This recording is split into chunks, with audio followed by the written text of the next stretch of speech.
There is a very famous mystery called the Dyatlov Pass incident that occurred in the 50s in Russia, where you had 9 highly experienced hikers go out on an expedition and then not turn up at their rendezvous point. When a huge search party is launched and they're discovered, the circumstances under which they are found are truly baffling. I mean, you had people with clothes, some without. You had people that were mildly radioactive. You had people that were missing body parts. And none of it really fit the narrative that there had been an avalanche or that they had died of hypothermia. It was almost like something had attacked them, but we have no idea what it was. And so that mystery has endured for years, for decades. And so today's story is referred to as the American Dyatlov Pass incident because you have a group of people that go missing inexplicably and then are located under baffling conditions. And just like the original Dyatlov Pass, we know in today's story what happened to them for the most part. We just don't know why. But before we get into today's story, if you're a fan of the strange, dark, and mysterious delivered in story format, then you come to the right channel because that's all I do here, and I upload 3 to 4 times a week, if not more. And so if that's something you're interested in, I would encourage you to gently karate chop the like button and then subscribe to this channel and turn on all post notifications so you don't miss any of my weekly uploads. All right, let's get into today's story.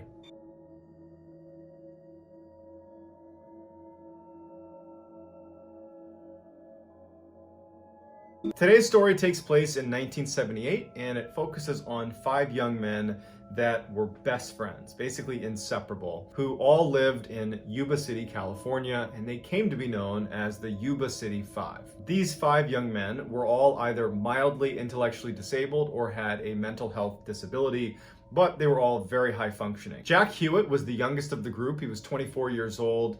He was fairly uncomfortable in social situations and didn't do well around strangers, but around his 4 best friends, he blossomed and was incredibly funny and lighthearted and got along extremely well. Ted Weiher was the oldest of the group. He was 32, and he kind of took a big brother approach to Jack Hewitt. He kind of looked after Jack specifically. Those two were very, very close.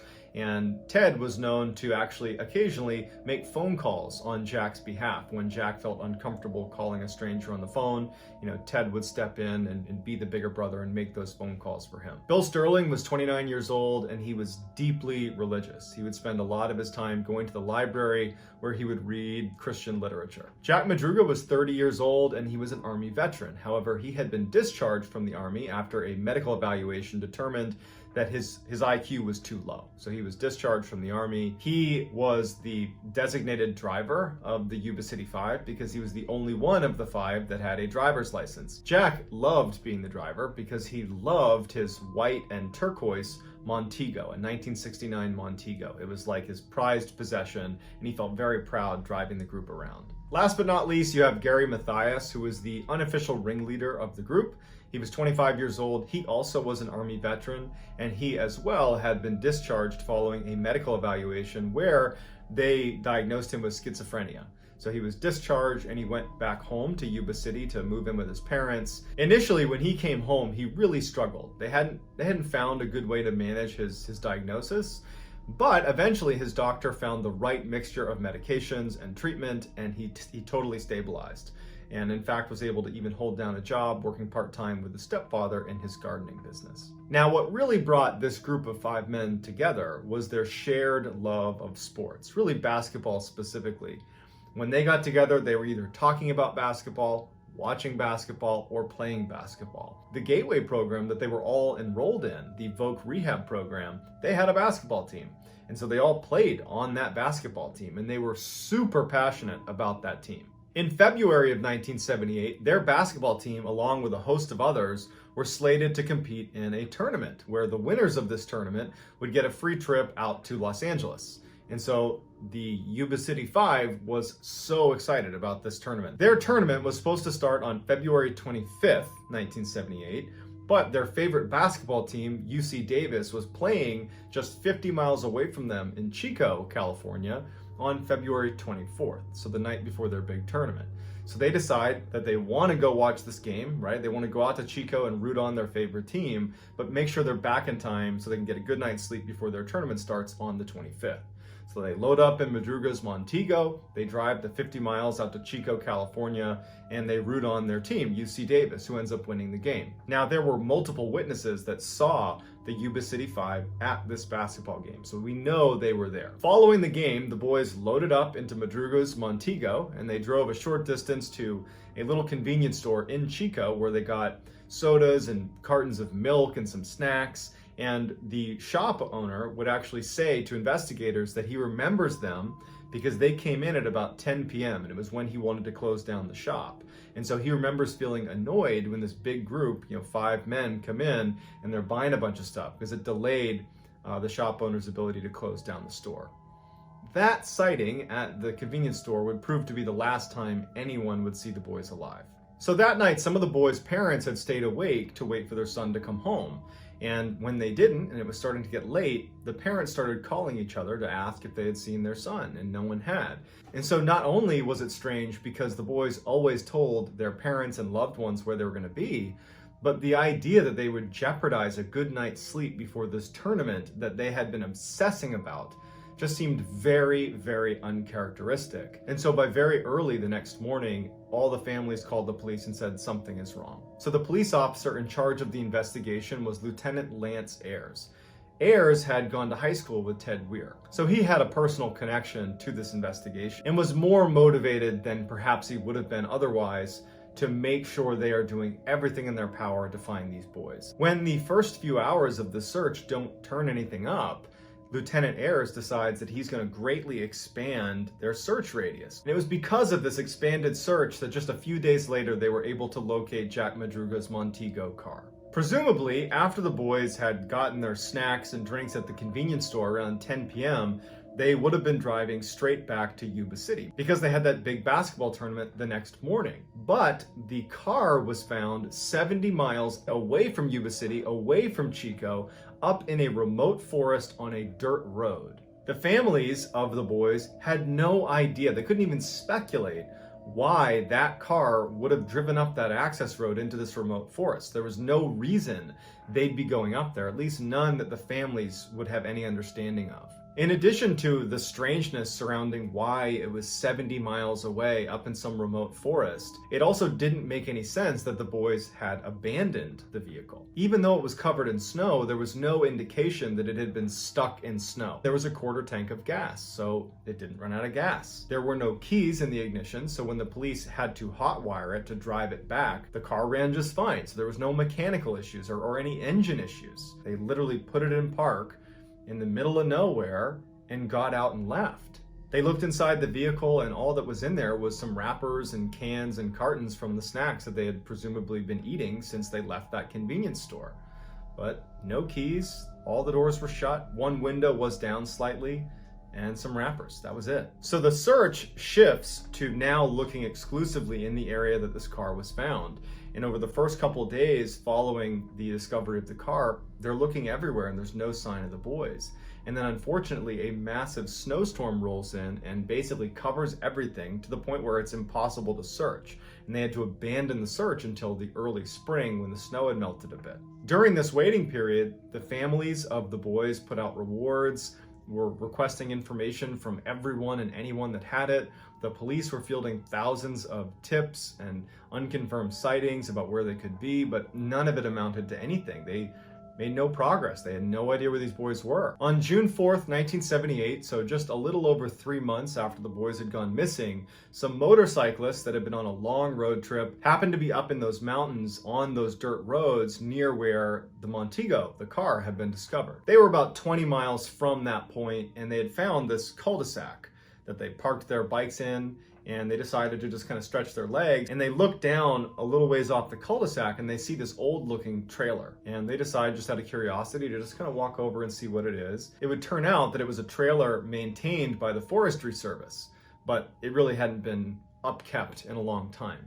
And so as they're walking over, they see that one of the windows has been broken, and they think, okay, it's more than likely abandoned, and they think they're just going to open the door, poke their head in, and just see what's in there, just purely out of curiosity, because they're kind of in the middle of nowhere, and they're just curious. So So they go up and they open the door, and they're immediately hit with this horrible, horrible smell. And they shut the door and they're like, I don't know what's in there. It smells like death. It would turn out that it was death. It was one of the Yuba City Five. It was Ted Weiher, who was the oldest of the group, who looked after Jack, who was the youngest of the group. It was his body. The mystery really only deepens when you go inside the trailer. Ted Weiher was found wrapped in 8 blankets on this bed inside of this trailer. His feet were badly frostbitten and gangrenous.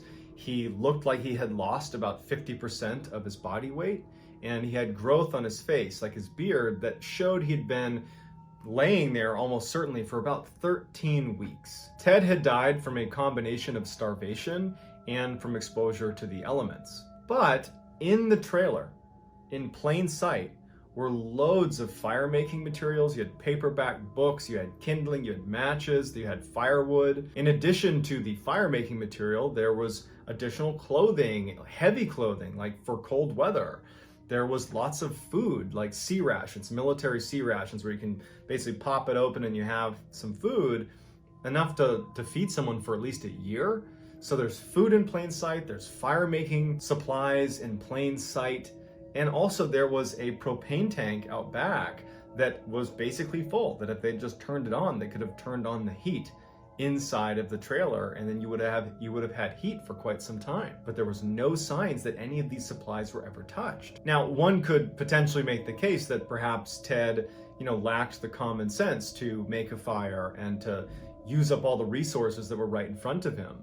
But Gary Mathias, his shoes were inside of that trailer, and Gary was in the Army. And I was in the military, and I can tell you that the number one thing you're taught, pretty much no matter where you go in the military, is how to survive. You're taught to be resourceful and to use things in front of you to stay alive.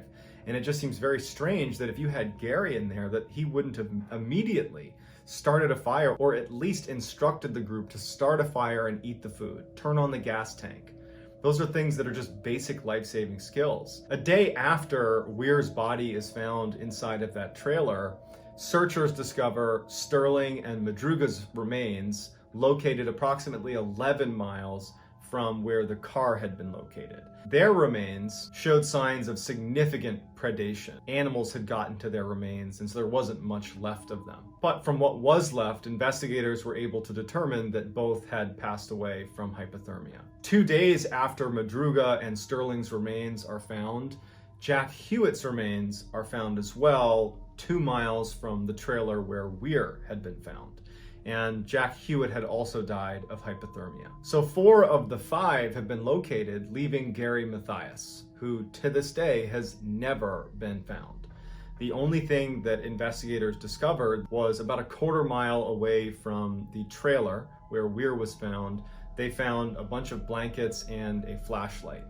It seems like that could have been where Gary at one point had been, but they don't know for how long, and they don't know where he went after that. So in addition to wondering where Gary went, you gotta ask yourself, why did these 5 men drive 70 miles out of the way the day before they knew they had this big basketball tournament that they were not about to jeopardize?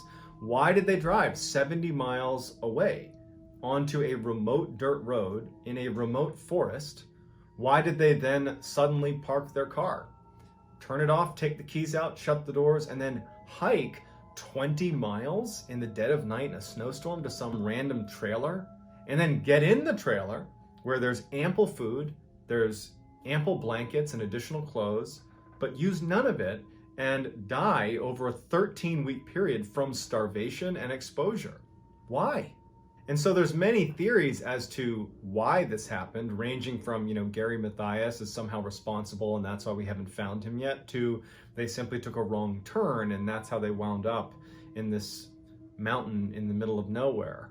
But none of it really accounts for the purposefulness of all of their travel. If they had gotten lost, police believe they would have been maybe driving in loops. They wouldn't have just driven in a straight line, reached this point in the road and then gotten out. It's not consistent with being lost. So we don't know why they wound up on that road, or why they decided to go to that trailer, or what caused them not to use the supplies, but something happened.